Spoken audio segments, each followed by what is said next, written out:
Oh dear Ronald, the based Florida man, doing so many good things. And there's a couple of different ways that we can read this headline. Okay, let's put it out there to begin with. Ron DeSantis extends emergency order necessary to protect Floridians from so-called vaccine passports.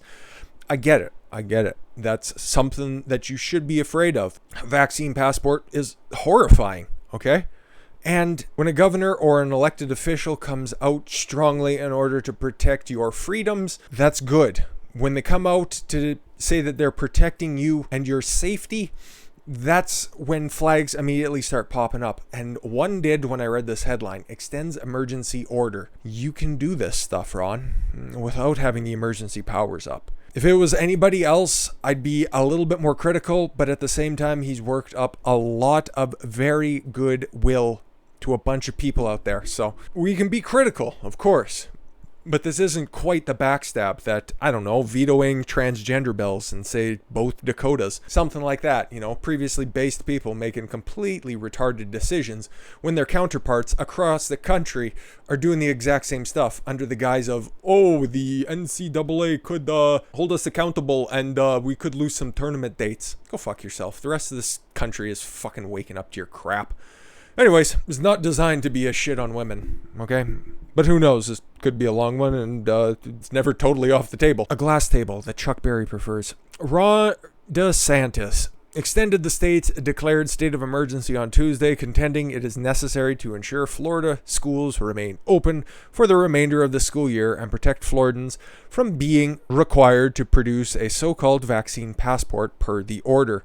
The emergency order, which has been in effect for over a year, was set to expire at midnight, but DeSantis extended it again, citing the continued impact of the China virus beyond a public health standpoint alone. Per the order, the extension is necessary to ensure Florida schools remain open for the remainder of the school year and protect Floridians from being required to produce a so-called vaccine passport as a condition of participating in everyday life.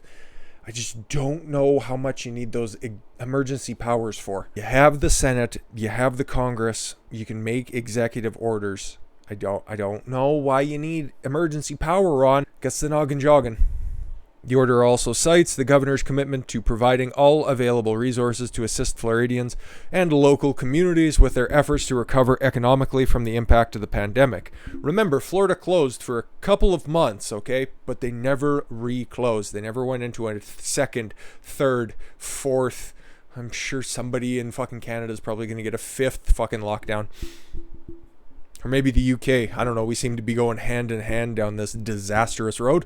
But here's a little bit more from the statement. As Florida continues to realize a manageable trend in COVID-19 cases. 19 used to be in reference to the year it was discovered, and now it just seems like how many more months we're going to have to be going through this. Over 8.5 million vaccinated individuals and 4.7% unemployment rate. Wow, that's good. Well under the national average, and state revenues improving significantly from worst-case projections during the pandemic, gaining $4.1 billion additional projected revenue over 3 fiscal years from the August 2020 estimate. The state should prepare to resume non-emergency operations. Like I said, I'm a little skeptical, but at the same time, he was able to produce these kind of results with the emergency power, and he doesn't seem like he'd be a Gretchen Whitmer type to just hold on to it if somebody asked him, hey, can you go ahead and release those? It looks like we're doing pretty good so far. So if he sets up all of the needed barricades and sets up the different paths for the state to follow in order to ensure that the recovery continues, I'd be fine with that. And that's what I'm expecting.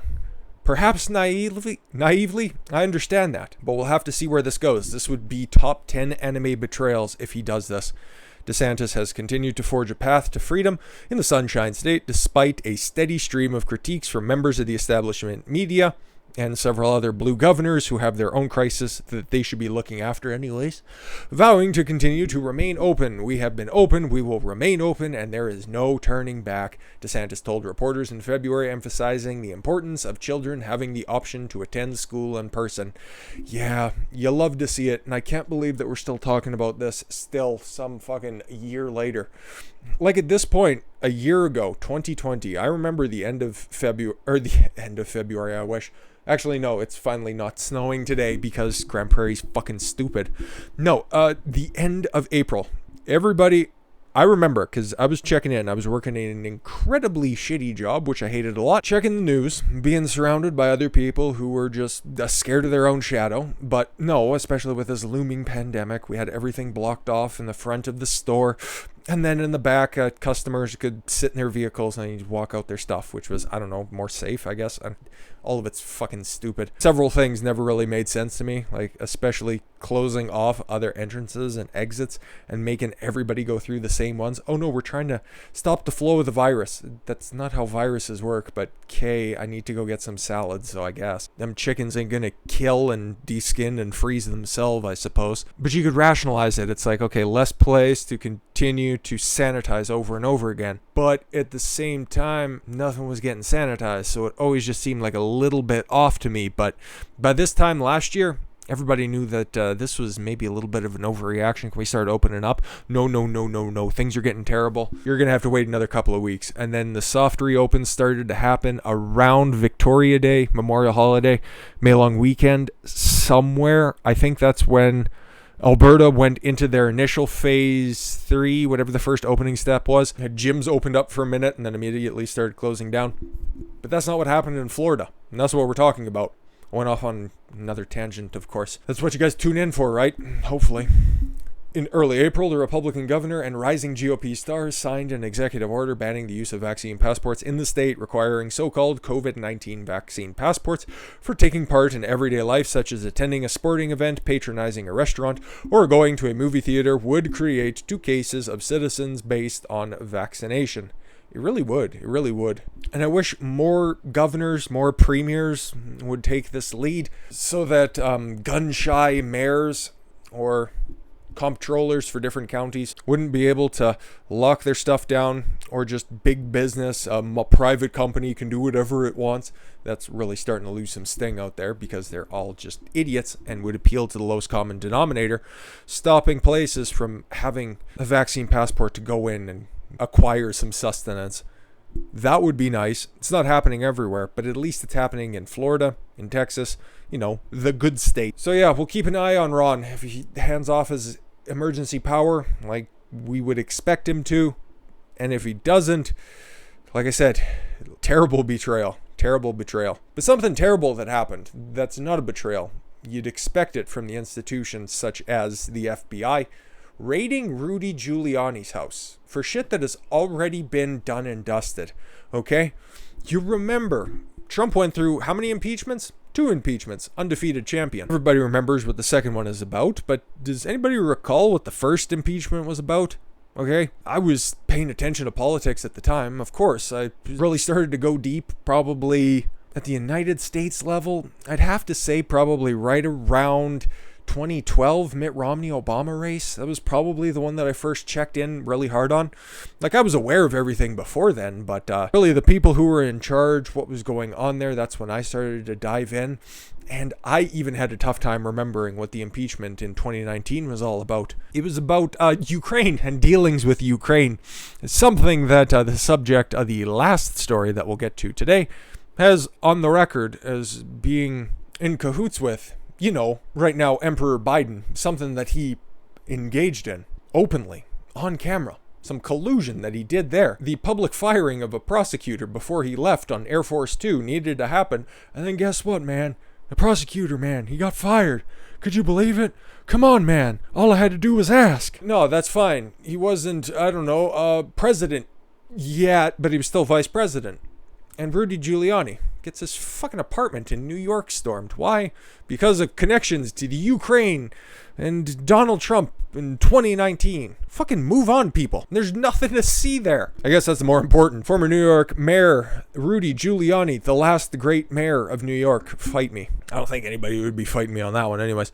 Responded Wednesday after his father's home was searched by federal investigators earlier in the day, saying that Americans should be extremely disturbed by the development. Andrew Giuliani, a conservative commentator for Newsmax, told reporters in New York City that any American, whether you are red or blue, should be extremely disturbed by what happened here today by continued politicization of the Justice Department. Oh, my dude, you made a big old mistake there. That institution is already completely taken over by ideologues.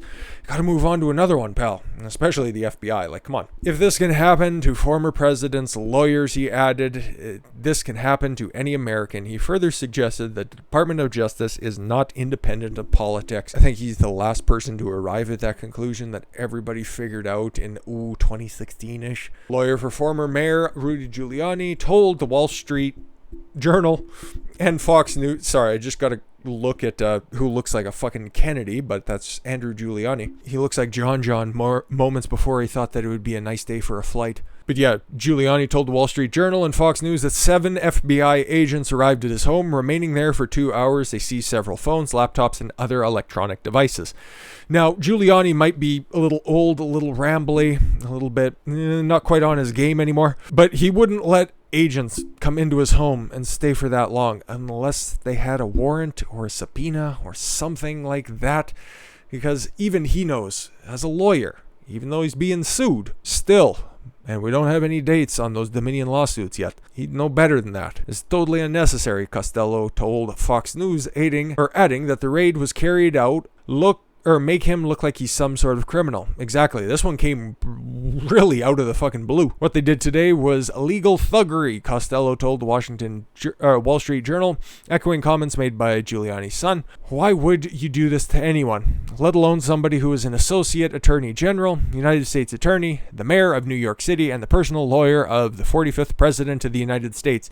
That would be it. That would be why. Not because, he did this great thing in the mid to late 80s, making New York a place where you could actually live again, at least for 40-ish years. No, it's that last part. If that said 46th or 44th president, you'd be fine. You'd be cool, man. But yeah, you aligned with the orange man, so guess what? You gotta pay. During his news conference, a younger Giuliani invokes allegations against Hunter Biden. The only piece of evidence that they did not take up there today was the only piece of incriminating evidence that is in there. And it does not belong to my father. It belongs to the current president's son. Although they didn't specify further, he may have been referring to the laptop, oh my God, that had belonged to Hunter Biden before it ended up in the hands of Giuliani. But don't worry, the FBI has been investigating that since 2019 or 2018. They've had an open investigation to that for years, and you know what? It just hasn't produced any results because the FBI is too busy raiding the home of a septuagenarian. Dude, it's so fucking stupid. But it's not the most fucking stupid thing, okay? They invoke the name of Hunter Biden, so that means, hey, fair play. Guess what? We can transition into our next story. Funny how that works, right? Hunter Biden to guest teach Tulane University class. How was he qualified for that? He's just as qualified to be on the board of Burisma anyways. And he's going to be teaching a university class on fake news. Oh, honk, honk. Honk, honk. President Joe Biden's son, Hunter, who has no media or professional teaching background beyond publicly touting his ability to cook crack with ease and his expertise with the drug, he's not quite an expert. He also mistook some crack for Parmesan cheese, so will help guide a media polarization class at Tulane University this fall, revealed the Daily Mail. Hunter will serve as guest professor despite having no media background other than being the subject of numerous news reports about his lucrative business dealings overseas and drug-addled lifestyle, and also his preference for underage nieces. So maybe that's why he's going to university, but they're about 5 to 10 years a little bit too old for him. So I don't know. This one, again, just doesn't make a whole lot of sense. Amid the presidential election last year, big tech companies such as Google, Facebook, and Twitter and Democrat-allied mainstream media outlets also attempted to cover up an explosive story from the New York Post, who are liars because they said that a book from the vice president was not handed out to a bunch of people, just one person. Fuck off. About the contents of a laptop allegedly belonging to Hunter. It's been confirmed, but whatever. In a statement to the Daily Mail, Tulane University, attended by Andrew Breitbart. Ooh, that's got to rub it in. I'm not happy about that. It's just got to add a little line, I suppose. confirmed that Hunter would be one of several guest speakers helping to teach the course titled Media Polarization and Public Policy Impact. Okay, I would love to see that list because I will just about guarantee that it will include 1, 2, or 0 people from even just the slightest tick right of center. They got a few more quips in this article, and it's kind of a funny read, but yeah, we got the gist of this. Once again, have the right last name, you have the right connections, you can go in, you can make a fucking nice 6-figure income. We don't know how much he's going to get paid for this, but come on, guys, we fucking know it's going to be over $100,000. There's no fucking reason why it shouldn't be. Tulane gets federal money, so this definitely isn't a fucking conflict of interest whatsoever. But once again, Democrats can get away with literal murder. But who brought up the Clinton last name? With that said, I thank you all very much for the gift of your time. I've been Don Consuelo. I want you to follow your gut and get after it. Take care, everyone.